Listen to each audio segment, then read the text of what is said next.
بسم اللہ الرحمن الرحیم۔ میرے بھائی اور بہنوں، اللہ رب العالمین نے قرآن کی صورتوں میں بڑی طاقت اور بڑا اثر رکھا ہے۔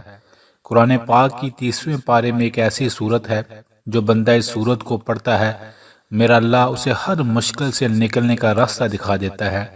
اگر آپ کا کوئی کام رکا ہوا ہے تو اس صورت کا وظیفہ کریں، آپ کا وہ رکا ہوا کام انشاءاللہ پورا ہو جائے گا۔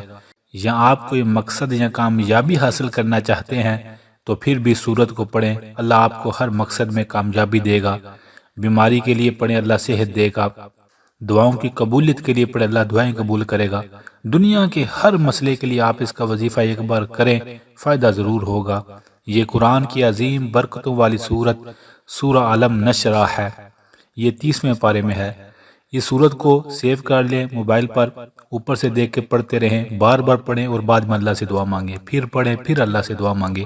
اس کا وظیفہ آپ چند ہفتے باقاعدگی کے ساتھ کر لیں، یقین مانیں بڑے سے بڑے مسئلے حل ہو جاتے ہیں۔ یہ وظیفہ ہزاروں لوگوں نے کیا، پھر اللہ نے ان کے سارے مسئلے حل کر دیے۔ پر ایک بات ہے، بس آپ نے دل سے پڑھنا ہے اور زیادہ پڑھنا ہے۔ 2-3 دن پڑھ کے چھوڑ نہیں دینا۔ اگر آپ زیادہ پڑھتے رہیں گے تو انشاءاللہ فائدے آپ خود دیکھیں گے، پھر آپ لوگوں کو بتائیں گے کہ سورہ علم نشرہ کی برکت سے بڑے مسئلے حل ہو جاتے ہیں۔ ضرور کیجیے گا۔ آخر میں ہم سب مل کر اللہ کی بارگاہ میں دعا کرتے ہیں۔ ان تمام بھائیوں اور بہنوں کے لیے دل سے جو کمنٹس میں دعا کا کہتے ہیں، جو نہیں بھی کہتے، اے میرے سونے اللہ، ہر انسان کی ہر غم اور پریشانی کو دور فرما دیجئے، آمین آمین۔